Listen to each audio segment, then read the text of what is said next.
Et j'attendais, je ne vous le cache pas, ce moment avec un peu d'impatience. Je vous ai compris. Sunny ways, my friends. Sunny ways. Parce que c'est notre projet. Nothing, just an incident. La gauche caviar découvre la tête de veau. Continuer de préserver notre différence comme Québécois parlant français en Amérique. Tout à fait raison, monsieur le Premier ministre. Bonjour et bienvenue à tous sur le podcast des bières et débats. Aujourd'hui, nous sommes avec Astro. Bonjour. Et Pidou et la Scuderia. Et aujourd'hui, surtout, on est filmé. Exactement. Pour la première fois. Regardez. si Ça vous fait êtes sur quoi YouTube, 1h30 là. Ça fait quoi? Ouais, vas-y. Petit plan. 1h30. Hop. Oh. Bonjour. Et à nouveau sur moi. Et voilà, c'est incroyable. Salut. Et un plan large. Bon, voilà. Donc nous, on a le retour juste à côté. C'est vrai Si que vous voulez nous voir. j'ai oublié que du coup, on allait le diffuser aussi. Pour moi, c'est full YouTube là. Ah oui, oui, Donc non, en non. fait, les gens qui l'écoutent en ce moment, ils ont pas la vidéo. C'est ça, et ça nous permet de comprendre que ceux qui sont sur YouTube actuellement, qui peuvent nous voir en exclusivité, peuvent aussi nous écouter à la salle de sport, dans les transports, sur Spotify, Apple Podcast, Deezer, Amazon Music. Amazon Music. On Ah ouais. ouais. On est partout, on est partout. Donc vraiment, suivez-nous partout, sauf dans la rue. Et commençons cet épisode sur la Formule 1, parce que nous sommes au moment de la sortie, pile pendant les essais libres de Bahreïn. Je pense que ça Voilà. se voit un peu, tu vois, qu'on a... Alors on est neutre, bien évidemment. Quelle est ton écurie favorite, toi? As. Non. non. Forza Ferrari, toujours. Et toi? Moi, c'est Ferrari. Bon, bah voilà. En vrai, faire semblant. Non, en vrai, moi, alors pour être honnête, moi j'ai deux écuries principales. Vraiment, j'en ai trois. En vrai, de vrai. J'en ai 10. Oh. Ah, tu sais ce que c'est? Non? C'est parce qu'on tourne à l'iPhone en fait. Et l'iPhone reconnaît quand on fait des signes de la main quand il est en conférence truc. Et genre, si tu fais comme ça, normalement, il va envoyer des. Bref, ça marche plus. D'accord. Mais bref, on s'en fout. Moi, j'ai trois écuries de cœur. La première, c'est Ferrari.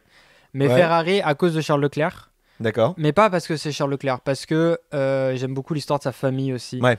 Et l'histoire de la Ferrari aussi, c'est ça. Mais voilà, j'aimais beaucoup Binotto aussi. Donc Vasseur, j'attends d'être convaincu, mais il a quand même fait du bon travail, mais on va en parler. Ouais, bien sûr. L'autre écurie, c'est McLaren. Parce que moi, comme dans l'épisode d'avant, j'avais commencé à regarder à cause de Drive for Survive. Ouais. Et du coup, j'avais vu la remontée de McLaren. Est-ce que tu as vu l'épisode de McLaren? Je l'ai commencé, mais on a été interrompu. Alors là, tous ceux qui regardent en ce moment, qui sont partis de Drive to Survive parce que certains pouvaient critiquer un petit peu le côté trop dramatique, le côté un petit peu télé-réalité. Vous allez voir celui sur McLaren, et honnêtement, à la fin, j'étais devant ma télé avec mon petit bonnet McLaren et j'étais en mode let's go Lando. Ils ont réussi à te raconter l'histoire de l'année dernière, mais de la manière la plus dramatique possible, mais à la fin, ça fait une belle histoire, tu vois ce que je veux dire? Genre, tu entends le podium in my home race, le let's go baby, ou des trucs comme ça, t'es en mode... C'est Silverstone, c'est bon ça, alors, ouais, Silverstone. Ouais. Mais c'est ça, j'aime bien l'aspect. J'aurais pu supporter Williams, mais ils sont à ce point-là trop mauvais pour que je les. Moi, j'aime bien l'idée de. On a été des grands champions, on s'est écrasé, et là, on reconstruit quelque chose. Et j'aime beaucoup Albon. Donc Williams était en pole position, mais la gestion de la directrice était terrible. De Claire Williams. Ouais, Claire Williams. Ouais. Et voilà. Et la dernière, c'est Alpine. Mais Alpine, j'ai des doutes un peu sur eux dans le sens que je les trouve un peu mauvais. C'est mal parti là, cette année encore. C'est mal parti, et en vrai, je pense que Gasly est au prime de sa carrière. Ça, c'est mon... Au prime? Je pense c'est grave, hein. Il a pas la ténacité, ni je pense les épaules d'être champion. Ok. Et je pense que Ocon pourrait y arriver. D'être champion du monde? Ouais. Parce que il a c'est mon comment on dit, hot take. Mon hot take. Mais les voitures sont pas assez bonnes, et je pense que Renault et Alpine, ils y arrivent plus, quoi. En fait, Alpine... On est rentré direct là. C'est ça, on est rentré dans le truc, donc ça y est, posez-vous, prenez le popcorn et on est parti. Non, Alpine a assumé l'année dernière l'échec. C'est-à-dire qu'ils ont compris que Laurent Rossi et son défi des 100 jours, etc., ne fonctionnaient pas. Enfin, même c'était les 100 courses, je sais Mais plus. déjà, quelle idée de merde de donner une date Tu donnes une en date de Ferrari, péremption, et sachant que avant Bahreïn, du coup, qui sont les essais là, tout ce que tu fais c'est en simulateur, genre tout peut très mal se passer. Bah, t'as les datas quand même qui te permettent de baquer, mais là où ils ont compris leur erreur, c'est qu'il y a eu un gel moteur en 2022 qui va durer jusqu'en 2026, et le problème c'est que Renault a foiré son moteur. Et Renault n'a aucune écurie client actuellement, il est motoriste, mais il n'a aucune écurie client autre que Alpine, qui sont eux-mêmes. Et donc à la fin, tu te retrouves avec un seul moteur dans ton championnat. Donc déjà, tu n'as pas d'autres données. Donc tout ce qui est refroidissement de ton moteur, tout ce qui est fiabilité, tu ne sais pas comment l'améliorer autrement que par toi-même. Et en plus, au niveau aéro, là, cette année, ils ont dit, bon, ça va prendre du temps. Pourquoi ? Parce qu'on est parti d'une page vierge. Et à partir de là, on va construire. Le problème, c'est que, oui, on l'a vu pour McLaren l'année dernière, en quelques courses, tu peux faire un comeback. Mais il faut vraiment que tu aies toute la direction qui aille dans ce sens-là. Non, puis il faut que tu aies les pilotes aussi. Je veux dire, McLaren, ils ont quand même un truc, moi je trouve, c'est que Piastri et Norris, surtout Norris, moi je suis impressionné du level qu'ils ont. Mais ils sont arrivés il y a Norris, ça faisait 2 ans maintenant. C'est ta 3e année là, je crois. En F1 ? Ouais. Ah non, ça fait depuis 2017, il était déjà là. C'est vrai ? Ouais. Il est si vieux que ça ? Norris ?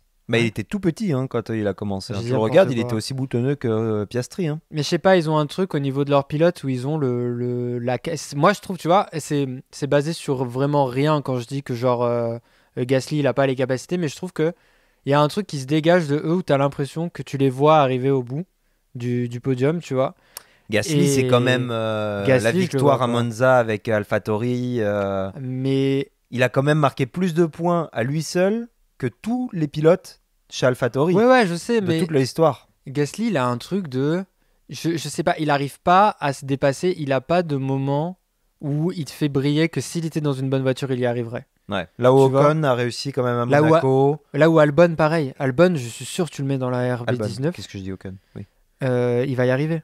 Tu vois, Ocon, Albon, c'est un... Ocon, il va y arriver. Pour moi, on en parlait un peu en off, Gasly et Ricciardo, c'est la même trempe de gars. Okay. Ils ont leur time to shine. Faut pas oublier que Ricciardo, il a quand même gagné avec un moteur percé à Monaco, avec une Red Bull.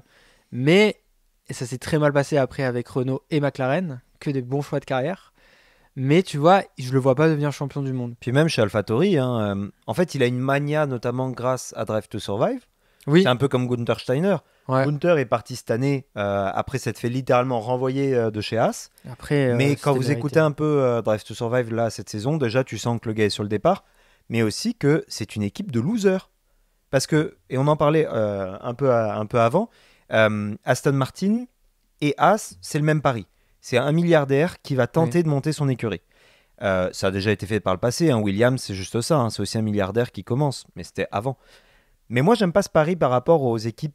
Moi, j'aime bien les équipes qui sont aussi motoristes. J'aime bien Ferrari, j'aime bien Mercedes, parce que voilà, ils créent leur moteur et leur voiture derrière ça. Tu vois, ils ont un projet qui est sur le temps long. J'aime pas l'idée d'être un peu un arriviste, mettre le cash et dire on peut faire mieux que des équipes qui sont là depuis mettre toujours. Son fils. Voilà. Mais tu sais, en termes de après, je suis un daron, je veux créer un héritage. Ça, je le comprends, mais c'est plus le côté l'argent peut permettre dans le sport de gagner. Va résoudre tous mes problèmes. Voilà. Dans le sport, je trouve que c'est malsain. Tu vois, même en F1, ça marche pas. Oui, c'est un sport qui demande énormément d'argent, mais il faut quand même. Sinon, Mercedes, il serait premier. C'est ça. Il y a d'autres choses. En fait, il y aurait l'établissement des dynasties et ça ne s'arrêterait jamais. Voilà. Puisque quand tu es champion, tu vends plus, tu vends plus. Avant le cost cap, c'est un peu ce qui s'est passé.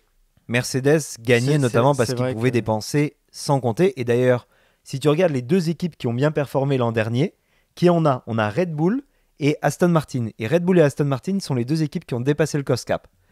Alors oui, ils se sont pris des pénalités, mais il n'empêche que c'est les deux équipes qui ont surperformé. Horner, il t'explique que c'est un repas qu'ils ont dépassé. C'est quoi ? C'est l'équipe technique qu'on a oublié de nourrir, quoi. C'est ça quand il te dit ça. C'est pareil pour les campagnes politiques. Ah, désolé, non, j'avais pas le nez dedans. Il n'empêche qu'à la fin, il y a des règles.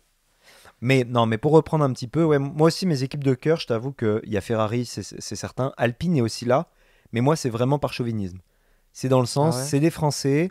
Le projet de Renault que décrit un peu Cyril Abitboul aussi, dans l'idée que c'est en partie une compagnie d'État, c'est une compagnie, Renault c'est de gauche aussi. Alors de base et tout. Ça m'énervait un peu son truc de on est redevable auprès des Français, quoi. Bah oui, quand même. Oui, mais c'est l'argent du contribuable. Oui, mais tout le monde s'en branle, ça marche pas comme ça. Oui, mais regarde, la Scuderia, c'est ça aussi, c'est la mania qu'il y a derrière ça qu'ils ont réussi à faire, parce que tous les Italiens sont tifosi. Oui, mais Scuderia, il y a le truc de c'est vrai. C'est un sport national là-bas. Oui, mais parce qu'il faut en le développer. France, Alpine, la F1 n'est pas un sport national. Ça l'était. Honnêtement, quand il y avait le Grand Prix de Manicourt, quand il y a même au Castellet... Paul Ricard, c'est le Castellet, Paul Ricard. Castellet, Paul Ricard. Manicourt, c'est à Nevers, c'est en Auvergne. Pourquoi ils y sont plus d'ailleurs? Parce que dans Drive for Survive, du coup. Ouais. Oui, parce que du coup, moi, je suis très école Drive for Survive qui a appris sur le tas et qui maintenant est dans une Fantasy League, a les trucs et suit les courses toutes les semaines. Et voilà, j'ai même regardé les essais et tout, donc je suis quand même. Je me suis pas arrêté à ça, genre je suis vraiment. Non, ça a été la porte d'entrée. Mais toi, t'es vraiment de l'école de petit, t'as regardé ça très souvent et tout. Et tu te souviens de Vettel, tu te souviens d'Alonso presque. Moi, plus Alonso que Vettel finalement. Ah ouais? Oui, t'avais un peu lâché. C'est ça, moi j'ai lâché un peu à ce moment-là. Donc Paul Ricard était. Paul Ricard, donc c'est le circuit séculaire, c'est-à-dire que même de l'époque de Niki Lauda, Paul Ricard, ça se jouait. Le seul problème, et ça il faut vraiment que les gens le comprennent, en fait, c'est pas la Formule 1 qui paye pour être sur le circuit. C'est le circuit qui paye pour accueillir la Formule 1. Ok. Et donc du coup, parce qu'il y a énormément de retombées économiques, etc., mais ça coûte très cher au circuit de se faire une place sur le calendrier. Et en fait, Paul Ricard, et là il y a des gros problèmes au niveau même politique, la région Alpes-Maritimes... C'est pas très loin de chez moi. Hein. Ouais, non, c'est vers Toulon. Ah oui. Ils ont plus l'argent pour ça. Et ça les il y a l'argent du peuple. Ça les a déjà mis énormément en déficit. Manicourt, la raison pour laquelle il ne court plus, c'est pareil. C'est vers Nevers. Donc tu prends Vichy. Ouais. C'est un petit peu plus au nord. Et c'est parce que déjà les infrastructures sont plus bonnes. Ces infrastructures Manicourt, ça se courait, je crois, jusqu'en 2011, un truc comme ça. Moi, j'en ai jamais entendu parler. Enfin, tu sais, genre, je savais. Pour moi, il y avait que 2 circuits en France, 3 avant que j'apprenne que Monaco était indépendant. Il y en a 3 techniquement qui peuvent être. Le Mans.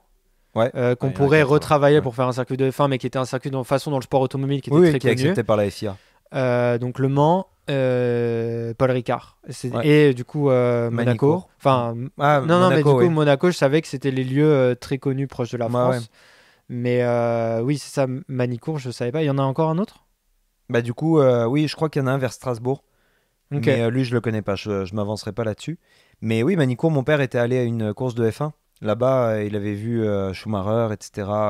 Donc c'est vraiment, je te parle de la grande époque 2008. Tu l'as vu passer le mime de c'est qui votre pilote préféré? C'est pas un mime. Et tu sais, c'est juste F1 sur Instagram qui demande c'est qui votre pilote préféré. Ouais.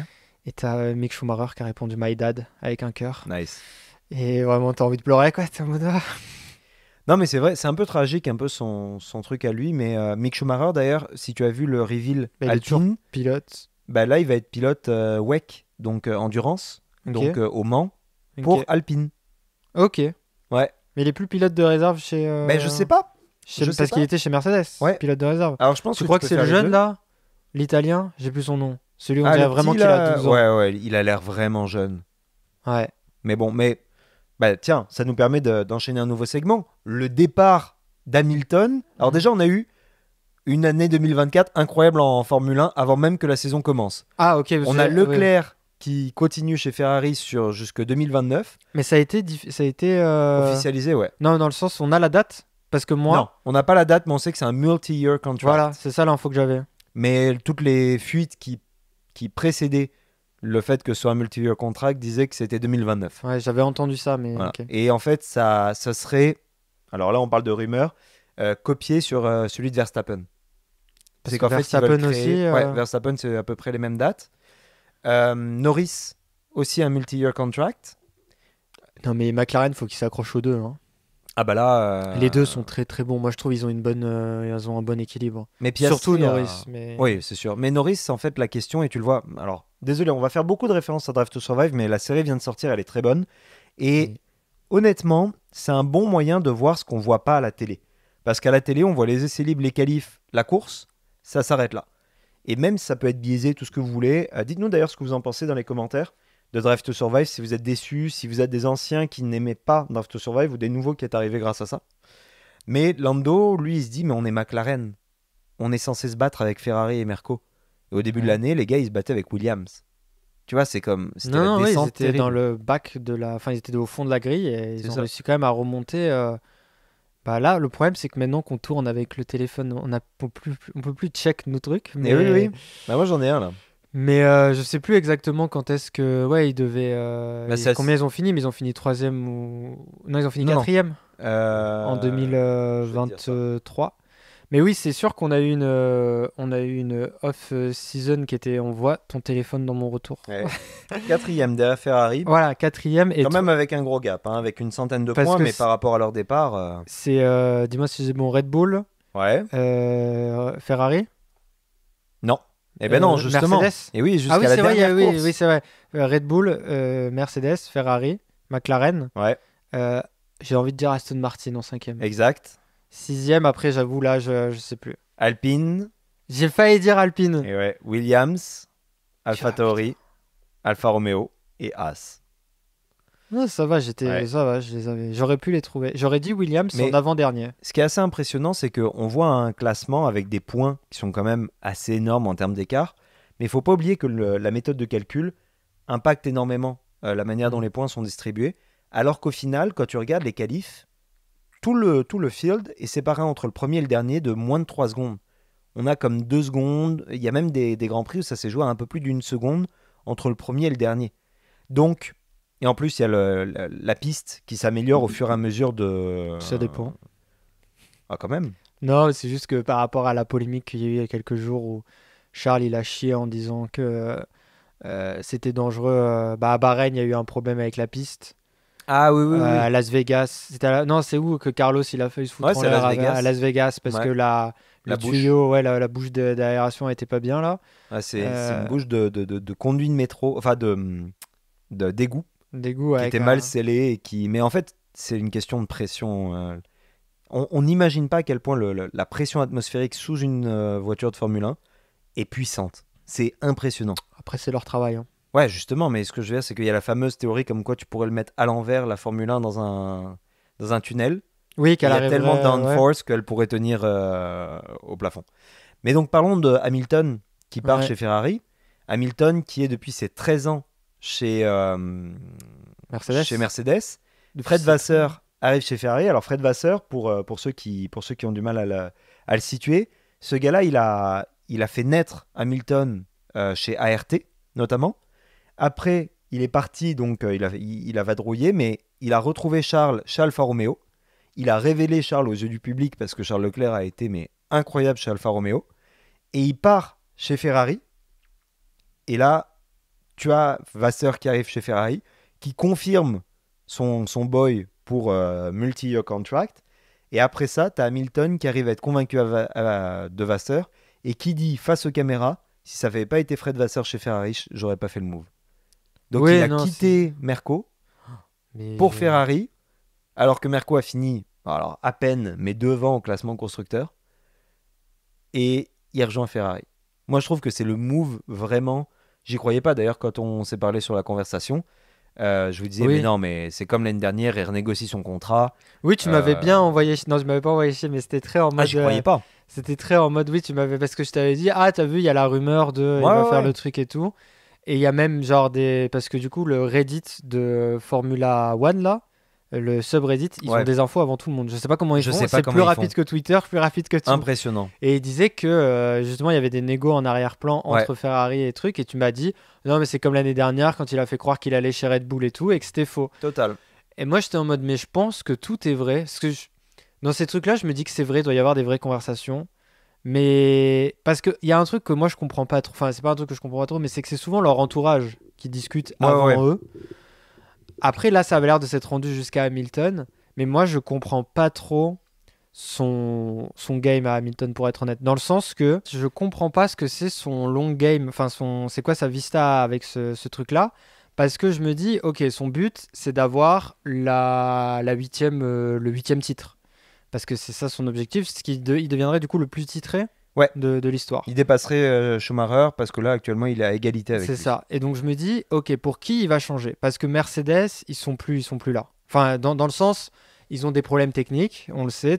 Tant Russell que Hamilton ont de la difficulté, notamment les vibrations de la voiture, leur puissance moteur aussi, ils ont du mal à suivre. Et surtout, ils se font mettre dans le vent de dingue par Red Bull. Et d'ailleurs, à tel point qu'ils ont un peu essayé de copier Red Bull, ce qu'a fait la RB19 dans leur révélation de cette année. Ah, totalement, oui. Donc, il y a vraiment un peu un aveu de « Regardez, c'est ça qui se passe ». Et donc, je me dis « Ok, il va changer pour qui ?»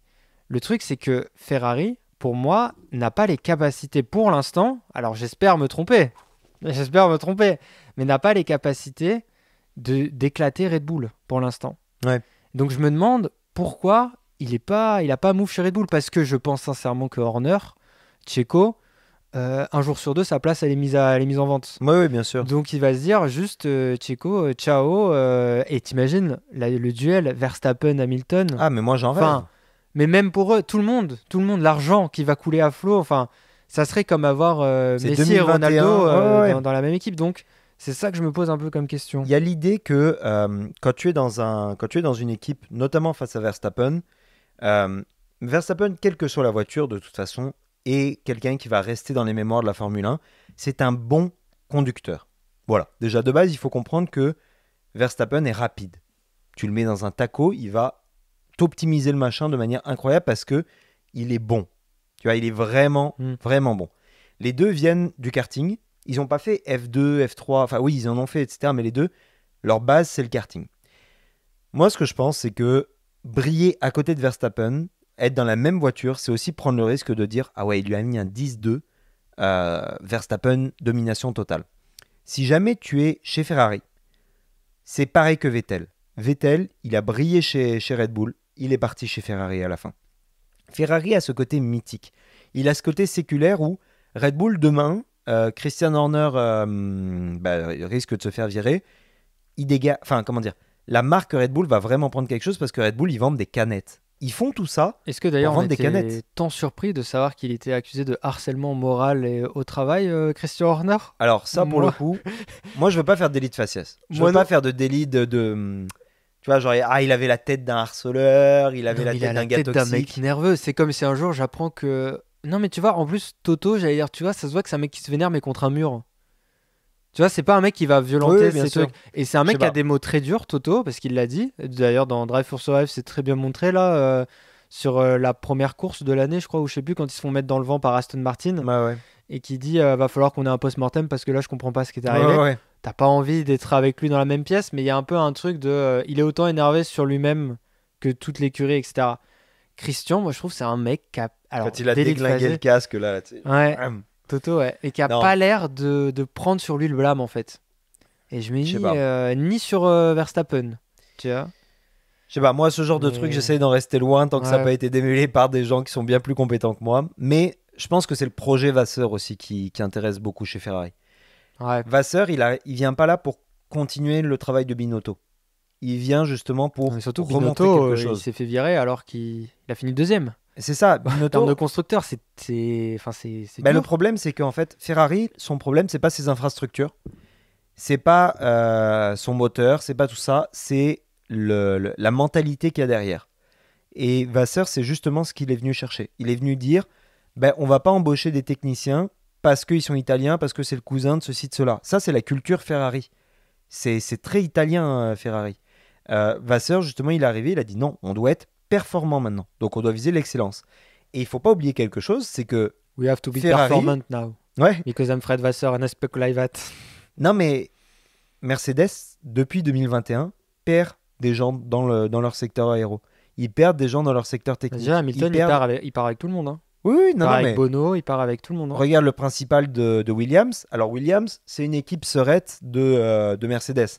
Mais n'empêche que derrière, c'était un gars ultra performant et qui était à la direction technique, il me semble, quand Mercedes était à son prime. Maintenant, il est parti et ils perdent des talents, mais à la pelle, ces gens-là. Donc, l'idée de se dire, écoute, j'aurais peut-être pas mon 8e titre, mais si je l'ai pas, je préfère ne pas l'avoir avec Ferrari et finir ma carrière en rouge, plutôt que de ne pas avoir réussi dans un projet qui, de pas avoir tenté quelque chose d'autre. Non, puis je pense que là, moi, c'est la décision de quitter Mercedes, je la comprends totalement. Parce que je pense que quand t'es rendu comme lui, au bout d'un moment, ils peuvent plus rien t'offrir, Mercedes. Ouais, mais Red Bull, c'est pas prestigieux. Non, mais alors ça, je suis d'accord. Mais c'était ça la réflexion que je m'étais fait, c'était de dire, oui, il veut finir à la Scuderia Ferrari, il veut avoir peut-être soulevé en rouge à la Monza le trophée. Et dans mon rêve les plus fous, à sa droite, il y a Charles. Non, mais imagine un 1-2, Charles, Hamilton. Imagine un Charles et Hamilton qui se battent pour le titre. Non, mais ça serait. Et à l'autre côté, Carlos qui aura été trahi et qui est très très fort. Parce que ça, on peut partir après maintenant sur l'avenir de Carlos. Je pense qu'en plus, on a des théories différentes, toi et moi. Ah ouais? Bah, toi, tu avais l'air de me dire que tu étais assez convaincu qu'il allait probablement partir chez Audi, oui. Chez Audi, pour le projet Audi avec Je mets là devant les spectateurs on parie pas d'argent nous deux, mais donc un pari d'honneur sur le fait que Carlos Sainz en 2026 est dans le projet Audi, mais à 100%, il va être la tête de ce projet. Il va être, ok, je sors le truc, il va être le Lando Norris du projet Audi. C'est-à-dire qu'il va être le Norris qui vient chez McLaren, qui dit les gars, on bâtit un projet durable autour de moi et on fonce. Il va être le Charles Leclerc de Ferrari, mais lui, il va être chez Audi parce que son père, en plus, vient de remporter un grand rallye là, avec le Dakar. C'est ça. Ce qui était l'ancien Paris-Dakar. Je ne sais plus comment ça s'appelle aujourd'hui. C'est un nouveau nom. Hein. Il a 60 et quelques années. Mais ce gars-là, et tu le vois, il est en forme. Et d'ailleurs, il a fait une belle blague, je crois que c'était au Qatar, Carlos, parce que la piste avait beaucoup de sable. Et on lui disait, ça va, tu gères? Il fait, ouais, c'est plus une piste pour mon père, ça. Mais d'ailleurs, tu as vu, ils ont été pris en photo en train de se dire bonjour, Christian et le père de Carlos. Justement, voilà. Sors ta théorie, parce que moi, j'en ai une autre aussi. En fait, moi, ma théorie, j'en ai plusieurs, mais je me dis, le projet, j'y crois un peu quand même, Audi. C'est crédible. Ouais. Mais en fait, je me dis, pour l'année prochaine, il faut qu'ils trouvent un truc. Et l'année prochaine, moi, je 2025, me dis... Ouais, je pense que c'est quand même le seul pilote dans l'année 2023 qui a vraiment fait suer un peu Verstappen à conditions égales. Et je prends pour l'exemple la course de la Monza, où pendant 15 Pourquoi tours... t'appelles ça toujours la Monza? Je sais pas, ça s'appelle pas comme ça? C'est Monza. Monza. Je dis la course, mais la Monza, c'est genre pour dire la course, elle était tellement iconique que c'est juste celle-là, mais je suis... Écoute, ok. Et donc je me dis que... Comme tu disais la Marseille. Oui, c'est vrai. Écoute, à l'ASPA. Mais... non Mais c'est le seul qui l'a fait vraiment suer, c'est ça, tu vois, en dehors des autres. Et c'est lui qui a gagné à Singapour aussi. Ouais, enfin, donc, Norris à Silverstone, quand au premier virage, il arrive à doubler au départ Verstappen. Ouais, mais il a pas tenu aussi. Genre, à mi bout à bout, je pense que dans la saison, Carlos a été un plus grand danger. Ok, oui. Dans une Ferrari qui tenait la route très bien, mais qui n'était pas non plus dans ses meilleurs perfs, tu vois. Ah, elle était oversensible. Ça a été le problème de la Ferrari, de la SF23. Je me dis, Horner détestant Checo, je pense personnellement rendu là, non, j'en sais rien, mais c'est juste, t'as l'impression qu'il l'aime pas. Je me dis, en vrai, il y a moyen qu'il lui fasse une offre. Et Horner, là, parce que le problème de Verstappen, pour moi, c'est dans la théorie que Verstappen, il va falloir réussir à un moment ou à un autre le challenger ce mec, je pense. Pour son bien-être mental et aussi tout simplement pour qu'on avance quelque part en tant qu'une écurie. Et qu'il y ait des nouveaux challenges et que même on crée un peu le prestige. Donc qu'on crée un Rosberg. Oui, qu'on crée des duels incroyables. Hamilton-Rosberg, ce duel incroyable. Entre des gens qui se détestent. Oui, mais c'est pas bon. C'est vraiment pas bon pour une écurie, ça. Bah, une ça écurie, dépend. elle s'auto-détruit avec une... Regarde d'ailleurs, Rosberg-Hamilton, ça a été le début de la fin. C'est là où on peut rejoindre nos théories, c'est que ça dépend, parce que s'il est là que pour un an, bah... Ouais, mais attends, tu vas pas signer pour un an un pilote? Bah Carlos, tu pourrais le signer pour un an. Ouais, mais alors tu prévois qu'il va pas performer, parce que s'il performe, tu fais en sorte qu'il reste. Mais après, ils peuvent le remplacer par d'autres gens, le truc, c'est que... Checo, on s'en plaît, mais il a fini deuxième au championnat. Non, moi je m'en plains pas. Moi je suis en mode, qui de meilleur second tu voudrais avoir? Le mec, il finit deuxième ou troisième à chaque fois. Il se crache pas tant que ça. Il est très bon. Il met jamais en danger ton pilote principal. Il y a très peu de problématiques de on va le laisser passer, pas le laisser passer. Je prendrais pour exemple, encore une fois, Monza, Charles Leclerc, comment il s'appelle, Carlos, où ça a été, tu vois que là, si les deux sont mis en challenge, il n'y a plus rien qui va. Ah bah ils auraient cassé la voiture. Ils étaient à deux doigts de se rentrer dedans. Donc je suis en mode, c'est vraiment le meilleur gars que tu puisses avoir avec le le triple champion du monde. Sergio, c'est pareil. Hein. Non, mais je parlais de Sergio Pérez. Ah, ok. Là, je parlais de Pérez pour Red Bull. Bah voilà. Donc j'étais en mode, on s'en plaint pas, parce que justement, c'est juste un ressenti que j'ai l'impression qu'il va se faire virer.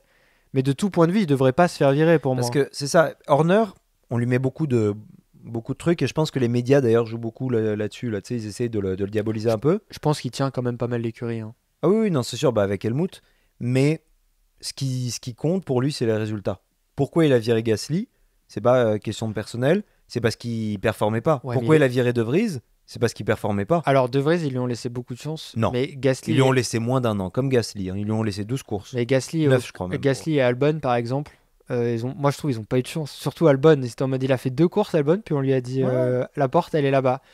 C'est ça, moi c'est pour ça que je trouve que j'ai l'impression que. Mais il veut du résultat, il a raison, le gars. Mais Checo il délivre de fou en vrai. Ah mais c'est pour ça que je pense pas que Horner va virer Checo. Moi je pense que Checo il est pratique, il ramène la voiture à la maison, il te fait des points, il finit deuxième. Surtout, il met pas en danger Verstappen. Il te fait deuxième. Là où il l'a mis en danger, je crois que c'était à Miami. Non. Oui, mais il faut le pousser un peu. Il y a une course, il y a une course ou deux où vraiment les deux se sont battus un peu féroces. Mais l'avantage qu'a Checo aussi derrière, c'est que il a des sponsors, il a un public qui est incroyable. Les Mexicains. Faut pas oublier qu'il va y avoir Chicago qui va se rajouter sur la carte de F1 apparemment. Et bah ça c'est quand même encore un gros public hispanique et américain qui se dégage. T'as Mexico et t'as Austin aussi. T'as Miami, t'as Austin. Parce qu'Austin c'est très au sud et donc il y a une grande popularité. Tu le vois d'ailleurs, c'est un des mecs les plus publicisés là-bas. Et c'est Miami surtout, c'est la plus grande communauté hispanique américaine. Non, puis même en vrai quand ils vont en Europe, le fait qu'ils soient hispanophones, je sais que le Mexique et l'Espagne c'est pas les mêmes ambiances, mais reste que c'est comme Charles avec Monaco, on sait qu'il est pas français mais on le supporte quand même. Non, mais totalement. Parce qu'il est francophone. Donc ça joue, mais c'est pareil. Tu sais, si on part aussi, petite parenthèse sur ça, moi, Yuki, je le trouve bon, mais sans plus. Parlons de Yuki Tsunoda. Personne parle de Yuki. C'est le préféré de ma blonde en plus. Mais en vrai, il doit ramener tellement de sponsors au Japon et des trucs comme ça. Mais c'est comme, j'arrive jamais à dire son nom parce que j'ai pas compris comment on le disait, parce que je regarde en anglais. Guan Yu Zhou ? On dit Gwen ? Alors, en fait, ce qui se passe. Parce qu'en anglais, je comprends rien quand il parle Will Buxton là. C'est qu'en fait, les Français. J'aurais envie de dire Zhou, mais je sais que c'est pas ça. Non, c'est Zhou Guan Yu. Zhou, d'accord. Ouais, c'est Zhou. Mais le problème, c'est qu'en chinois, tu dis pas le nom de la même façon que les Français et les Anglais. Okay. Donc les Français, par exemple, vont l'appeler Guan Yu Zhou, mais son vrai nom, par exemple, sur Wiki, vous pouvez checker, c'est Zhou Guan Yu. Mais évidemment, après, j'ai pas la prononciation parfaite. Mais donc, nous, c'est qu'on inverse le prénom et le nom par rapport à eux. Voilà. C'est comme lui, je le vois pas du tout en danger, ne serait-ce que parce qu'ils ont remis Shanghai, quoi. Lui, c'est surtout... Alors lui, c'est un pilote payant. Année. Donc lui, il paye sa place pour être en F1. Donc c'est Shanghai... Ah ouais, ça existe ? Ah oui.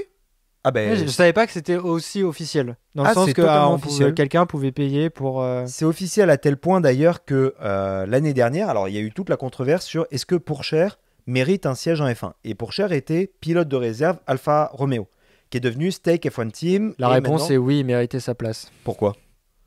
Parce qu'il est fort. Voilà, oui, mais le problème, c'est qu'il y a 20 autres pilotes. Et qu'il est français, et que j'ai un peu chié sur Alpine, mais qu'il est cocorico quand même. Ouais, mais... Comment dire ? Le fait de gagner en F2, c'est génial. Et franchement, comme moult respect, je ne ferai jamais ça de ma vie, et je respecte énormément. Mais il y a 20 autres pilotes qui sont très, très, très, très forts. Le niveau de compétitivité est au maximum. Je veux dire, là, actuellement, comme je disais... c'est très rapproché, l'écart entre les pilotes. Au-delà de la machinerie, l'écart des pilotes est vraiment faible.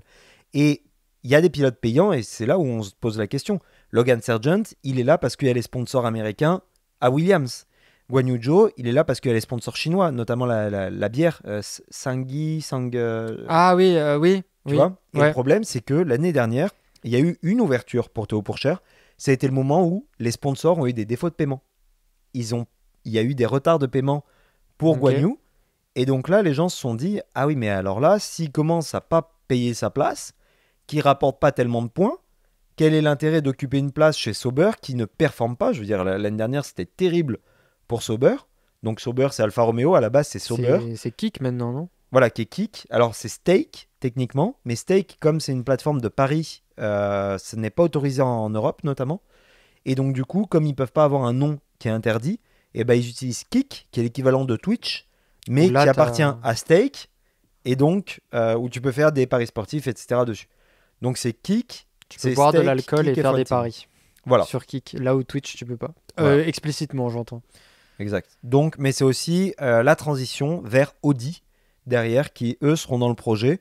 Et alors Audi, ça aussi c'est très drôle parce que Audi est pris dans le scandale avec Volkswagen vis-à-vis des émissions de carbone, tu sais, tout ce truc-là.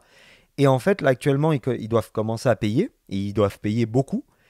Et ils commencent à se dire, ouais, mais attends, est-ce que le projet F1, finalement, financièrement, on va pouvoir s'en sortir ? Donc, ils sont en train de se poser la question, est-ce qu'on devrait sortir de la F1 ? Alors qu'ils ont refusé Andretti en plus voilà. Récemment. Sauf que ils sont tellement avancés dans le processus d'entrer dans la F1. Ils n'ont pas dévoilé quasiment la voiture. Ah oui, quasiment. Bah, ils ont pas les moteurs ni rien, mais c'est ça, ouais, ils ont quand même... Ils sont tellement avancés dans le processus que ça leur coûterait plus d'1 milliard d'euros de sortir de la F1. Ouais, si on compte les pertes projetées, etc. Voilà. Les pénalités en plus qu'ils doivent payer.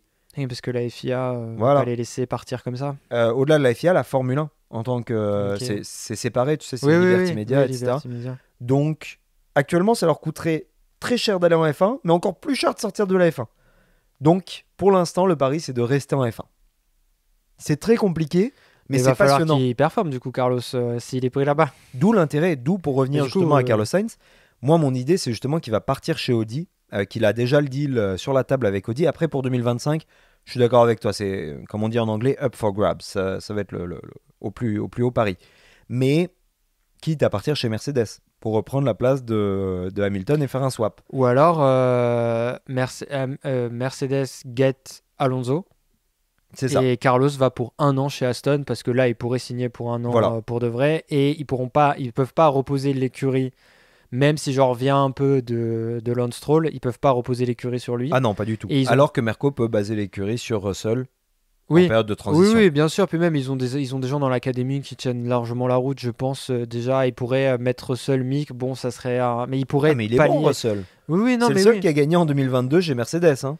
Non, mais il pourrait... Dans tous les cas, ça peut bien se passer, tu vois. Mais donc, c'est pour ça que Aston peut pas vivre juste sur Stroll. Ouais. Donc, ils auraient besoin d'un pilote de haut calibre. Et donc, il pourrait get lui et faire justement le truc de bon, c'est qu'1 an, mais on va le faire pour justement prévoir l'année d'après. Mais si on a ces discussions dans mon canapé, ils ont ces discussions déjà bien avancées, je pense. Mais c'est ça qui est assez impressionnant. J'espère pour eux, en tout cas. Pour cette année, c'est que finalement, la silly season, qui est généralement donc en août, la période où il y a tous les contrats qui se renégocient, on est quand même à une année un peu historique parce qu'on a le même line-up que l'an dernier, dans les mêmes équipes. Et ça, c'est un truc qui n'arrive pas souvent. C'est vrai, ouais. D'habitude, il y a au moins un changement à l'intérieur. Non, il n'y a pas eu de nouveau. Et pas d'entrée non plus. Voilà. Bon, notamment. Pas de changement. Ouais, c'est ça, facilité par le fait que Ricardo a été confirmé. C'est ça que j'allais dire. Alpha. Après, Visa Cash, App, Contactless, je sais pas quoi.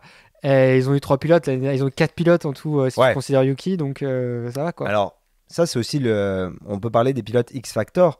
C'est-à-dire, quid de Logan Sargent. Quid de... comment il s'appelait celui qui a remplacé là, chez AlphaTauri? Ah, j'ai oublié son nom. Tu sais, le pilote de réserve néo-zélandais. Oui, j'ai plus son nom. Bon, mais donc, celui-là qui a remplacé Daniel Ricciardo au pied levé. Quand il s'est blessé la main, là. Voilà, exactement. A réussi à montrer que AlphaTauri 1 avait les moteurs. Parce que c'est les moteurs Honda, alors adaptés à AlphaTauri. Parce qu'il faut savoir que t'as beau avoir le même motoriste, par exemple chez Haas, a le même moteur que Ferrari. Alfa Romeo aussi a le même moteur que Ferrari. Mais en fait, ton moteur, la manière dont tu le mets dans la voiture, après derrière, la manière dont ton moteur est refroidi, la manière dont le flux d'air est géré à l'intérieur de ton moteur, la manière dont il est intégré au châssis, il peut être plus haut, plus bas, plus sur le côté, etc., plus rapproché du pilote. Tout ça, ça appartient à l'écurie. Et donc, c'est pas parce que Haas a le même moteur que Ferrari qu'ils vont aller aussi vite. Parce que s'ils ont foiré leur aéro, ce qui est le cas, voilà. D'ailleurs, c'est bien pour ça qu'ils peuvent chacun avoir d'autres moteurs. Enfin, qu'ils vont acheter chez les mêmes moteurs, sinon on aurait les mêmes courses. Voilà. Sinon, ça tournerait en rond, donc oui, il y a des spécificités quand même assez différentes. Alors, justement, je cherchais là ou pas. Le nom du pilote néo-zélandais, là. C'est ça, Liam Lawson, voilà. Je savais que c'était LL, mais je savais plus. Mais donc, tu vois, on l'a mis à côté de Yuki, et alors, on est prêt pour un hot take ici, mais je pense qu'on est d'accord parce qu'on en a parlé avant. Ah oui. Daniel Ricciardo est un des pilotes les plus surcotés de la grille actuellement parce qu'il fait des blagues de cul sur Drive to Survive. C'est la seule raison. Mais je trouve qu'il n'a jamais délivré et il n'a fait que des mauvais choix. C'est-à-dire du moment qu'il est parti de chez Red Bull et toutes les écuries ont dû se remettre en question fondamentalement après son passage. Alors totalement. C'est peut-être un fait du sort, mais quand même malgré tout, Renault a disparu. Enfin j'abuse, ils sont devenus Alpine, mais Cyril Abiteboul est parti, ils ont fait une refonte totale de la gestion de l'écurie. Ah ouais. McLaren, pareil, ils ont fait une refonte totale et ça s'est très très mal passé. Et là, chez Red Bull, bon, ils continuent. Alors là, pourquoi Drive for Survive c'est pas mal? C'est parce que moi, j'avais pas vu les tests qu'ils avaient fait passer à Silverstone, à Ricardo à Silverstone. Ah, c'était privé. Et c'était privé, donc c'est quand même bien de les avoir. Et tu vois que dans une RB19, Alors on chie un peu sur Je Ricardo. crois pas que c'était avec la RB19. Si, si, ils l'ont précisé. Ils ont le droit. Je suis presque sûr que c'est la RB19 qui l'ont fait monter dedans parce que Horner dit justement, mais là il pourrait égaliser Verstappen. D'accord, parce qu'en gros, je vois pas comment il pourrait y arriver s'il n'est pas dans la même voiture. Il prend la voiture de l'an dernier sur le circuit de Silverstone et puis voilà. Peut-être. Parce que en gros, le règlement fait que c'est pour ça qu'on les voit très peu finalement s'entraîner hors circuit. C'est qu'ils ont un certain nombre de distances. Il me semble que c'est une question de distance. De roulage qu'ils peuvent faire librement. Et c'est pour ça que Ferrari, par exemple, lors de son reveal l'an dernier, notamment cette année, le reveal a été très bizarre. Mais l'an dernier, lors du reveal de Ferrari, ils ont fait un événement live à Maranello où ils ont montré la Formule 1. Et après, Carlos a pu faire 2 tours, les 2 premiers tours de la SF23. Et Charles a pu faire 3 tours juste après. Et donc, du coup, ils ont un nombre limité de temps. Donc, c'est pour ça que ça m'étonnait que ce soit la RB19. Mais peut-être que je me suis trompé, mais je me suis fait la remarque dans ma tête en disant putain, ils l'ont fait monter dans la RB19, la chance. Mais si déjà il arrive à faire ça, c'est exceptionnel. Enfin, je veux dire, c'est pas un mauvais pilote, je dis pas ça. Non, mais alors attends, disclaimer tout de suite. Je vous conseille d'aller voir la vidéo de Gasly qui explique comment le moteur chez Quotidien, comment le guidon, comment marche le guidon chez Quotidien. Pas grand fan de l'émission Quotidien, mais là c'était très bien expliqué. C'était hyper intéressant. Même Stroll, même tous, les mecs sont des ingénieurs, des génies. Il n'y a pas de mauvais pilotes. Ils sont 20, ils sont tous très bons. Là, on chie, enfin, on cherche on chipote. On cherche vraiment la petite bête. Parce qu'on est au plus haut niveau de performance. C'est les meilleurs pilotes du monde.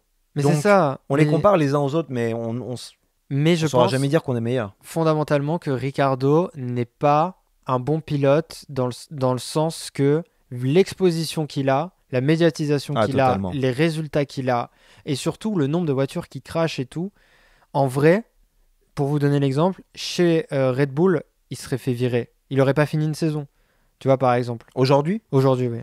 En fait, c'est un peu le pari, c'est-à-dire que... Et il s'est fait virer de chez McLaren, sachant que McLaren il s'est fait, comme ils disent en anglais, axe, là, il s'est fait... il s'est fait couper, Il s'est fait couper en 2. Sachant que McLaren pouvait pas trop se permettre non plus normalement de c'est-à-dire qu'il était tellement mauvais que ça coûtait moins cher de le faire partir que de le garder, quoi. Il était très cher. C'est ça aussi, c'est que toute son exposition médiatique, dans le prix d'un pilote, tu as aussi l'exposition médiatique.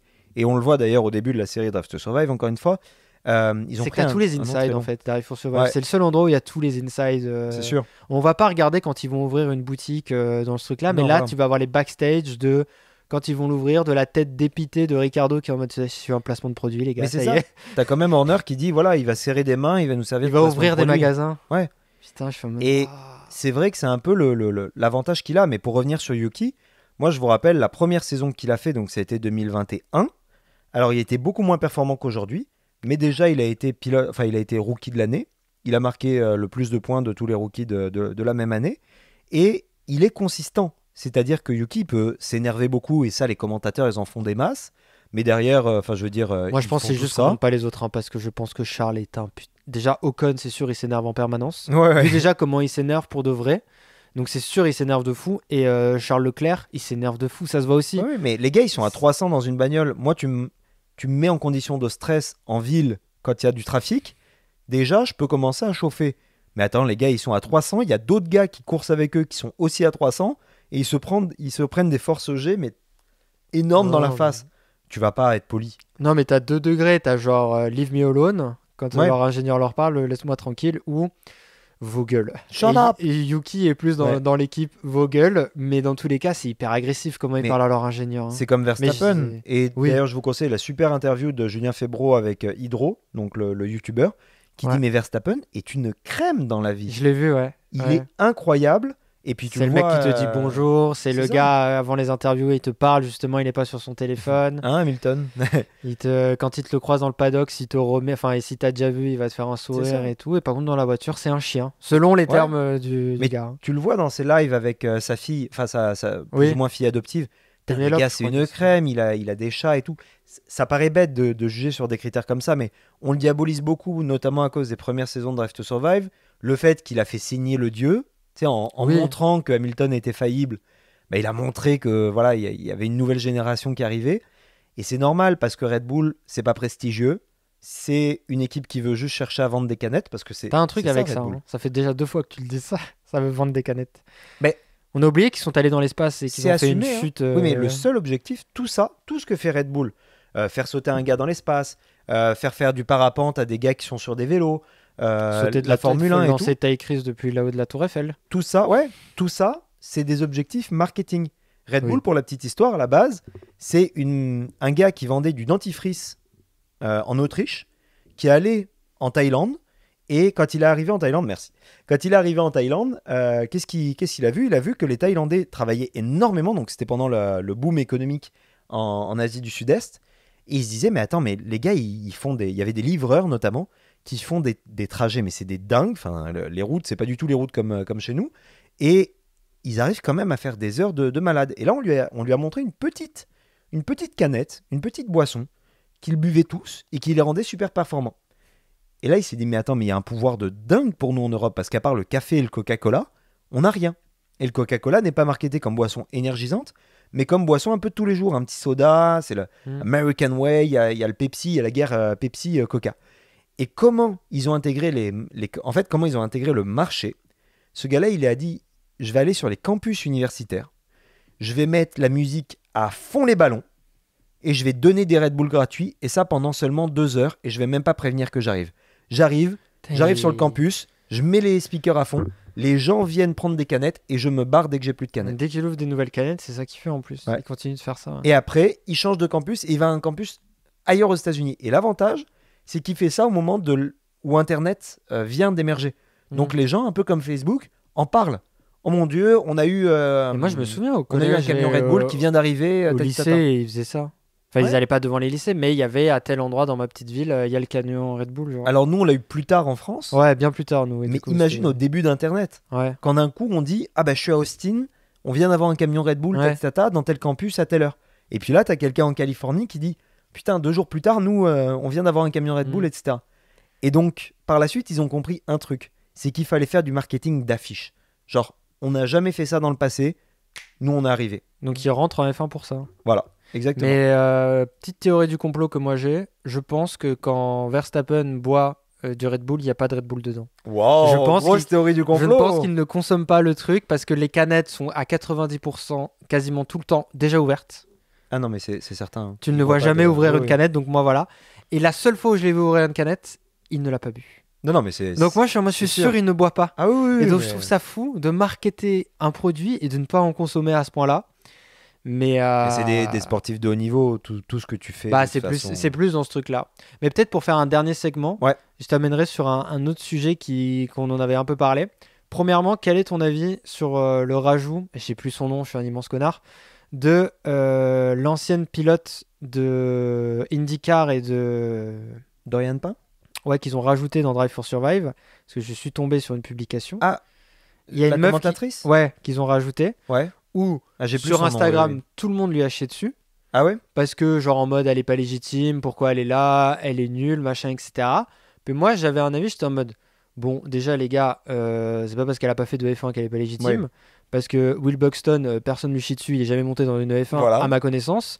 Et en plus, Will Buxton, surtout pour sortir des vérités générales. Il appartient à Liberty Media. Oui. Il est en contrat direct avec eux.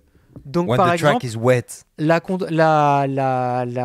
décision controversée de la fin de saison qu'a donné le premier championnat à Verstappen, il n'a pas trop pris parti, par exemple, tu vois. Donc je suis en mode. Ah oui, non, bien sûr. Vous êtes là en mode ceci, cela, je suis en mode non. Et donc déjà, j'étais en mode. Il y a quand même, pour le coup, là, le seul argument que vous avez, c'est parce que c'est une meuf, en vrai, les gars. Je suis pas totalement. très. Moi, souvent, j'essaie beaucoup de trouver des excuses à ces trucs-là et tout. Pas parce que j'en ai envie, mais parce que je me dis, je peux pas croire fondamentalement que les gens sont aussi cons en fait. Que peut pas y avoir un sexisme aussi apparent. Ouais, genre aussi neutre, tu vois. Je me dis non, mais je pense que ça contribue, ça c'est sûr et certain. Mais je suis en mode déjà, allez vous faire foutre. Et donc là, j'étais en mode vraiment, elle est quand même relativement légitime. Alors, la problématique, c'est peut-être plus qu'elle est américaine, parce qu'effectivement, ils nous foutent des Américains. Ouais, mais il y a partout. aussi Claire Williams, qui est elle purement britannique. Oui, tu vois. Et après. Je me dis, et c'était le dernier sujet, c'était sur la F1 Academy. Ah, et justement, ce truc-là franchement, moi, la F1, c'est un des seuls sports. Alors peut-être que je m'y connais pas assez, et peut-être dans les commentaires, je me ferai juger, etc. Et n'hésitez pas à m'expliquer pourquoi en étant respectueux. J'ai vraiment l'impression qu'on peut faire des compétitions mixtes. Ah mais oui, mais il y a même eu 3 femmes en Formule 1. Non, mais dans le sens que comme c'est un truc de poids et de taille, et que les meufs peuvent atteindre largement les gabarits des gars, parce qu'il n'y a aucun mec qui fait pour le... Tu sais, là, si on est très biologique, oui, bien sûr. La majorité des femmes qui vont se dédier à ce sport vont pouvoir y arriver. Je suis en mode, et en contraire, elles ont un avantage parce qu'elles sont plus légères en plus, c'est globalement. Oui, donc, après, il y a une question de force musculaire, notamment des jambes, etc., qui est très, très importante. Mais je pense que tu le travailles. Des bras, Oui, mais quand comme tu tout. vois les meufs qui font l'haltérophilie et tout, je suis en mode, tu vas pas me dire que c'est plus dur que ça. Non, donc, mais c'est une donc question c'était le dernier sujet, globalement. Non, mais c'est bien qu'on parle de la F1 Academy parce que finalement, c'était dommage, la W Series, qui était donc un peu le projet échoué de F1 Academy. Il y avait un truc qui manque, et c'est ce qui est le principal responsable de la non-présence de femmes dans ce sport, c'est les sponsors. Parce qu'au final, derrière, pourquoi on a George Russell et on n'a pas un petit gamin, etc., de la campagne, même Esteban Ocon, Pierre Gasly, etc., leurs parents ont tout dépensé. Ça prend le fait d'être millionnaire. Dis-toi que quand tu vas faire du karting... c'est pas vrai. De quoi ? Ocon, il s'est fait tout seul, presque. Oui, mais il a guette des sponsors. Et il s'en est sorti parce que les sponsors, justement, lui ont dit on va te prendre. Mais ça prend tout l'argent de leur famille aussi. Il expliquait que, genre, les pneus de kart, ça coûte 400 €. C'est moi qui t'ai expliqué ça. C'est toi qui m'as dit ? Ouais, c'est ce que j'allais dire, justement. Un pneu, c'est 400 et 400 $ pour chaque pneu dans un kart de compétition. Et, il en faut 2 par session, je crois. Enfin, 2 sets de 4 par... Alors, ça dépend. Michael Schumacher, dans le documentaire Netflix, d'ailleurs, qui est excellent sur Michael Schumacher, tu apprends que sa famille, qui n'avait pas d'argent, sa famille tenait un bar, hein, donc pour te dire à peu près le truc. Mais une fois que tu l'as vendu, tu te payes avec quoi 3 mois dans une... Non, même pas. En plus, ils ont gardé le truc. C'était la seule manière de vivre.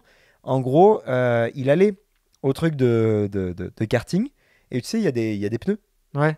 Bah, il prenait ces pneus-là, il les mettait et il disait maintenant on tourne. C'était route. Et le gars était tellement puissant, il comprenait tellement bien la machine qu'au final, il arrivait à battre les gars qui avaient les pneus neufs parce que c'était des enfants de riches et tout. Et il avait même compris certaines techniques comme il couvrait avec sa main l'entrée d'air du moteur. Donc, tu sais, un moteur à réaction, en gros, c'est de l'air, du carburant et une détonation qui permet... Voilà. Bah, lui, il couvrait l'entrée d'air de telle manière à ce que son moteur soit en sur-régime. Alors là, les ingénieurs comprendront beaucoup mieux ça que moi. Et en fait, comme ça, son moteur était beaucoup plus puissant. Et comme tout le monde a le même moteur en karting, et ben il arrivait à booster son moteur comme ça, à tel point qu'au bout d'un moment, tout le monde faisait cette technique. Et donc, il conduisait à une main quasiment pour pouvoir faire ça. Donc bref, tout ça pour dire que ça coûte très cher. Oui, dans tous les cas, il faut des sponsors. Et il faut des sponsors. Et en fait, pour les filles, il y a déjà une mentalité un petit peu sexiste que c'est un sport de mec, un sport de gentleman, etc. Bah, déjà, t'as beaucoup de... C'est déjà, en fait, le problématique, c'est que c'est un sport très européen. Oui. Déjà, dès que t'as des gens qui sortent de l'Europe, et même Hamilton, qui a beau être européen, il s'en est pris quand même des sauts de merde aussi. Et oui, parce qu'il est noir, et donc du coup, c'est plus dur. Donc, je suis en mode... Mais regarde Yuki, regarde Guan Yu, on l'a dit off caméra. On n'en parle jamais, on est super critique envers eux, mais il y a aussi une grosse part de racisme, à mon avis, là-dedans, qui est peut-être pas ouvertement, tu vois, c'est pas genre ils sont asiatiques, ça dégage, mais il y a, c'est vrai, ce racisme anti-asiatique qui fait que on les met moins de l'avant. Guan Yu notamment parce que c'est un pilote payant, donc c'est sûr que... Mais ça, à la rigueur, lui, il apparaît moins légitime, il est au même niveau que Lance Stroll à la rigueur au niveau des trucs, tu vois. Mais Yuki, à la fin, il a surperformé Liam Lawson, de très peu, mais il l'a surperformé. Mais il a enterré combien de pilotes Daniel Ricciardo. Il a enterré Nick et il a enterré tout le monde. Voilà. Donc je suis en mode donc c'est vrai que je trouve que il y a besoin de sponsors. Il y a aussi peut-être mais surtout que moi je me dis pour le coup en vrai en fait je vois pas de barrière à part l'argument tout nul de c'est des meufs, mais je suis en mode c'est éclaté, genre en vrai elles peuvent être toutes, et j'ai un peu regardé parce que du coup maintenant j'ai l'abonnement là de F1 TV. Oui. J'ai un peu regardé 2-3 courses et tout. Vraiment, moi je suis assez novice encore, je suis dans mes premières saisons, mais je suis en mode c'est la même chose. C'est pas de la F1 hein, c'est de la F4 donc oui mais ou de la F3, je sais plus. Ouais, c'est de la F3. Mais tu vois F3, tu vois effectivement elles vont moins vite, ça spin un peu plus et tout, mais c'est normal, genre c'est de la F3. Prends les gars en F3. Mais c'est que tout le monde en France a fantasmé sur Squeezie. C'est ça. Ils sont nuls à chier pour le coup là. Ah oui, vraiment. Et j'ai vu la différence entre l'année dernière, la première édition, j'ai pas regardé. La deuxième édition, je me suis fait toute la F1 entre deux. Alors là, pour le coup, ils sont très mauvais, mais même la gestion des espaces, des trucs comme ça. Oui. La vitesse, encore, ça, je leur remets pas, parce qu'il faut avoir du courage de se lancer à 220 sur une piste. Et puis les angles de caméra font qu'on n'arrive pas à ressentir la vitesse. Mais même le calcul des distances, des trucs simples que moi, je n'ai pas non plus, tu vois, mais je suis en mode, vous avez trouvé ça bien. commencez pas à me dire que la F1 Academy s'est éclatée, les gars. Non, c'est puis, 100 fois mieux. Moi, j'ai regardé le Grand Prix d'Autriche de F1 Academy. Très, très, très, très bon. Parce qu'en fait, les Grands Prix en plus de F1 Academy, les formats sont différents. Ils peuvent avoir des fois 2 à 3 courses le même week-end avec un nombre de tours beaucoup plus petit. Ok, j'allais dire parce que quel enfer pour les pilotes là pour le coup. Ouais, non, beaucoup moins. Beaucoup moins, ça va. Mais parce que les moteurs sont pas faits pour tourner 75 tours, etc. Enfin, c'est énorme. Mais l'avantage, c'est que donc du coup, ce qu'ils vont avoir cette année, c'est qu'il y a Ferrari. En fait, toutes les grandes écuries qu'on a actuellement en F1 sont sponsors principaux des écuries féminines. Okay. Et donc, on va avoir des pilotes Ferrari, on va avoir des pilotes Red Bull, on va avoir des pilotes, etc. Alpine et pas les aussi, noms un petit peu différents. Ils ont commencé à révéler des pilotes en tenue et tout. Là, on a justement Dorian Pain, qui va être la représentante française un petit peu du truc. Et puis, on a aussi Florech en F2, F3. Moi, surtout, l'opportunité que je vois avec les femmes, c'est que c'est un sport où il faut mettre énormément d'argent dès le départ. Ben oui. Et tu peux t'en sortir si tu mets énormément d'argent pour subsister, ça fonctionne. Mais c'est pas comme le soccer où c'est bouché. Et tu as des écarts déjà de dingue entre la Ligue 1, la Liga, l'équipe de France. Tu sais, genre, il n'y a pas 350 ligues, il n'y a pas des écarts de budget de dingue. Dans tous les cas, tu veux créer une écurie, il te faut déjà un minimum de... J'ai pas les budgets en tête, mais il faut déjà il te faut vraiment de l'argent. 900 millions à injecter la première année pour t'en sortir. Peut-être pas 900, mais oui. Si tu dois créer la voiture et tout, en vrai, si t'as rien... tu veux créer une écurie en mode As en F1 Ah oui, non, là, il faut le checker. Ouais. Tu vois, donc je me dis, c'est un sport où si t'as le talent, l'argent va te faire monter quand même malgré tout, même si c'est un peu contraire à ce qu'on disait au début, ça va quand même te faire monter quelque part, tu vois. Et là, je suis un peu en mode...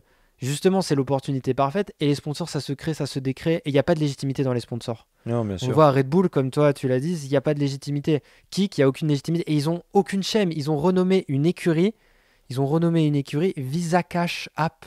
RB. Est-ce qu'on se rend compte de c'est lunaire d'appeler un truc d'écurie. Oui. C'est tellement capitaliste. On est passé de Scuderia Ferrari à Visa Cash App et bientôt, je suis sûr, Starbucks, je sais pas quoi, tu vois, parce qu'ils mettront la thune.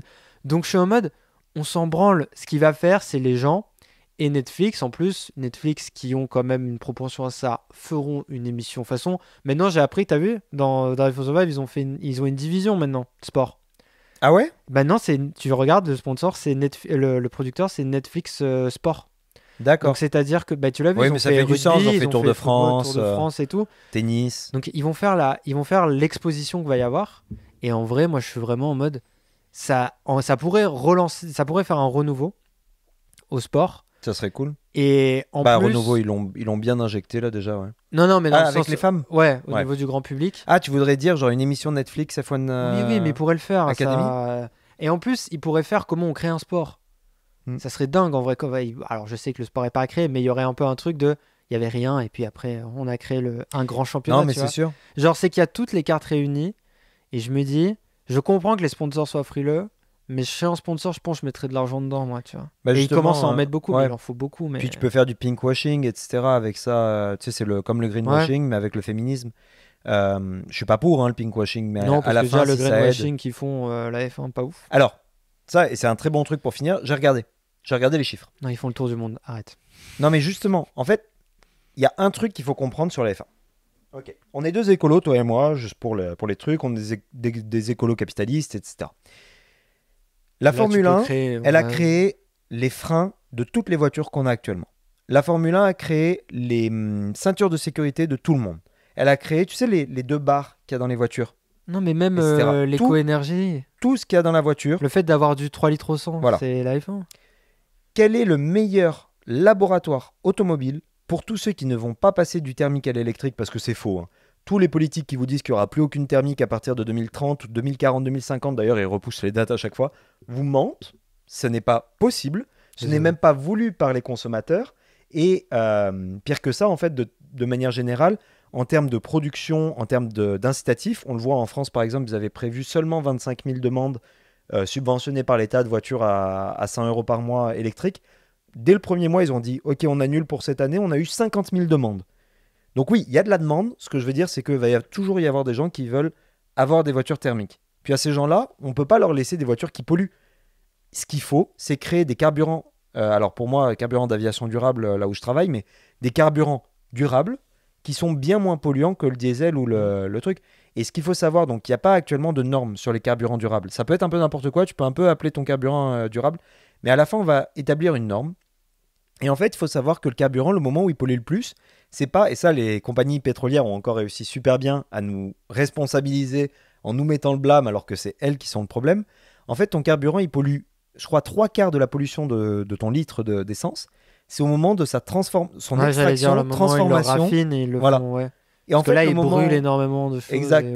Et le moment où toi, tu le mets dans ta voiture, oui, il y a une responsabilité individuelle, il faut absolument pas se déresponsabiliser, mais c'est la production qui est très dommageable. Donc si tu arrives à raffiner la méthode de production, faire en sorte que, et c'est ça aussi, il y aura, avec les nouveaux moteurs en 2026, on va passer de 120 kg d'essence à 70 kg d'essence. Ah, mais ça, c'est une volonté de la FIA, a priori, dans le sens un peu greenwashing. Hein. Mais parce que j'ai l'impression que les ingénieurs et tout le monde a chié dessus. Là. Oui, justement, c'est pas greenwashing, c'est net 2050. Net 2030, je sais plus quel est leur truc. Ouais, leur truc, c'est le fait de dire, ouais, à la fin, le bilan carbone d'une course est énorme. Donc on va diviser par 2 la consommation d'essence et on va faire en sorte d'augmenter la capacité électrique. Ça n'enlève pas le fait qu'il fasse 4 fois le tour du monde. Ok, mais tu prends le fait que la F1 existe. Soit tu l'annules, tu dis on fait plus le tour du monde, c'est fini. Soit tu fais en sorte de baisser le niveau d'émission. Mais moi, je suis un peu de l'avocat de il pourrait déjà mettre moins de courses. Je survivrais. Ah mais totalement. J'en ai pas besoin d'en avoir une tous les 2 week-ends. Ça désacralise de mettre la course toutes les semaines. Et il pourrait les mettre, vraiment, il pourrait mettre toute une partie. Les pilotes. Ouais, il pourrait mettre toute une partie en Europe. Après, le mois d'après, toute une partie en Amérique du Nord. Totalement. Et toute une partie, mais ils y travaillent, hein. Dans le truc. C'est juste très dur. Et puis tu vas en train et tout. Enfin, en train, ça va être plus dur. Bah, non, le fret aérien, c'est le problème, c'est comment déplacer les bagnoles et tout là. Le cargo, si c'est en camion, ça ne sert à rien. Le cargo, c'est la meilleure manière. En fait, donc, le cargo est même plus avantageux. Donc je suis en mode oui, mais il y a des moyens d'optimiser et pour l'instant, j'ai l'impression qu'ils prennent pas vraiment à bras le corps. Ils veulent rajouter des courses, ils en mettent encore plus au milieu du désert. Ouais. Il y a un peu des contradictions qui sont quand même assez fortes. Mais c'est pour ça, il faut aussi prendre en compte que c'est le sport le plus cher du monde, que c'est le pinacle du capitalisme, et que mais c'est aussi un bon exemple. Si on a à changer le capitalisme et partir vers un truc vert, et pas faire une révolution verte, il faut que des trucs qui montrent l'exemple comme ça, des trucs qui sont la pointe de tout, la pointe de la pollution, la pointe du déplacement, la pointe de tout, montrent que le changement est possible. Qu'on peut réussir à changer. En fait, c'est ça. Niveau-là. Mon truc, c'est que tu as l'impression qu'ils ne se remettent pas en question. Parce que le truc d'améliorer les moteurs et tous ces trucs-là, ça a toujours été le but de la F1, globalement. Pas forcément d'une perspective écologique, mais de la... Et en fait, tu as l'impression qu'il y a une crise climatique qui est en cours et ils continuent. Et il y a quand même des images... Oui, mais ils améliorent. Ils pourraient juste faire business as usual. Ouais, mais il faudrait qu'ils essayent un peu de se remettre en question, ou en tout cas de publiciser un peu que ça se passe un peu mieux, je trouve. Ils pourraient plus montrer les efforts qu'ils font. Sans tomber dans le greenwashing en disant regardez, on fait ça, et sans regarder, on met juste des meufs. C'est un jeu compliqué. C'est sûr. C'est un jeu compliqué, mais moi je pense que regardez les nouvelles régulations de 2026. Ils ont fait une super vidéo là, que je t'ai envoyée sur qu'est-ce que ça va changer au niveau des moteurs. Dans l'œil du paddock là. Non, lui c'est plus un youtubeur, mais leur propre chaîne YouTube. Ah oui. Leur Tech Talk. Moi j'aime bien leur version de TED Talk, mais voilà. Très très intéressant, très bien vulgarisé, et voilà. C'est tout ce que j'ai à dire. Mais oui, ils peuvent améliorer leur bilan carbone, c'est certain. Après, il y a des variables qui sont très dures et qui, à mon avis, on ne connaît pas. On ne sait pas tout, comme diraient les complotistes. Mais je pense qu'on va s'arrêter là. Ouais, c'était vraiment cool. Pour ce podcast. Essayons d'espérer que la Scuderia, cette année, offre une belle dernière saison à Carlos. Que ça se passe bien pour tout le monde. Et qu'il n'y ait pas d'accident grave. Moi, c'est vraiment ma volonté. Mon rêve ultime, oui, on n'a pas parlé de la mission, on y reviendra un jour sur la sécurité. On vous fera d'autres vidéos, vous inquiétez pas. Mais moi, mon rêve ultime, c'est je suis prêt cette année, Hamilton finit premier pour avoir son 8e team avec Mercedes. Oh, ça serait juste avant de partir, ça serait incroyable. 2e Charles, 3e Carlos. Et je suis en mode là, c'est ma dream saison et voilà. Okay. Oui, je fais fi de Verstappen qui n'existe pas dans Moi, ma je tête, veux Verstappen gagnant parce que je veux vivre dans une époque où j'étais intense dans la F1. Et qu'un nouveau dieu, entre guillemets, s'est révélé. 2e Charles. Déjà, c'est bon. Ouais. Enfin, tu dis nouveau dieu, quand même, et faut continuer. Oui, mais déjà 3 fois d'affilée, faire tomber Hamilton. Vettel. Ouais, mais voilà, donc, Verstappen premier, Charles et Hamilton qui se battent pour la 2e place. pour préparer l'arrivée chez Ferrari. Russell, Carlos qui font une très bonne saison. Lando qui se révèle. Et Alpine, s'il vous plaît. On n'en a pas parlé, mais ils ont dit... On parle-leur directement. Voilà. Alpine, s'il vous plaît, vous nous avez promis une page blanche cette année, que ça va être dur au début, mais que vous allez améliorer. Montrez-nous que vous avez les capacités intellectuelles, techniques, dynamiques, pour faire comme McLaren et Williams, qui arrivent en cours de saison à montrer qu'ils sont capables de faire des step-up. Parce que là, actuellement, ce que vous nous avez montré aux essais libres, c'est pas suffisant. Et de leur propre aveu, c'est pas suffisant. Donc, Ocon et Gasly méritent vraiment une belle voiture. Ah oui, je suis tout à fait d'accord avec ça. Et vous avez été capable l'année dernière de montrer que vous pouviez faire une bonne voiture, mais qu'il y avait encore des défauts et qu'il faut changer. Tu sais, il y a eu Laurent Rossi et Otmar Snefdauer, je sais pas, voilà, qui sont partis. On a mis le nouveau. Donc voilà, j'espère aucun accident grave cette année et une belle saison pour tout le monde. Parfait. Bah écoutez, portez-vous bien. On se dit à la semaine prochaine pour un nouvel épisode qui sera, on espère aussi filmé. On va voir comment ça se déroule. Commentez sous cette vidéo. C'est ça, n'hésitez pas à vous abonner, à commenter, etc. Toujours les commentaires dans le respect et la bienveillance, bien sûr. Et puis... suivez-nous partout, sauf dans la rue. Ouais. Allez, à la semaine prochaine. Bye. Ciao.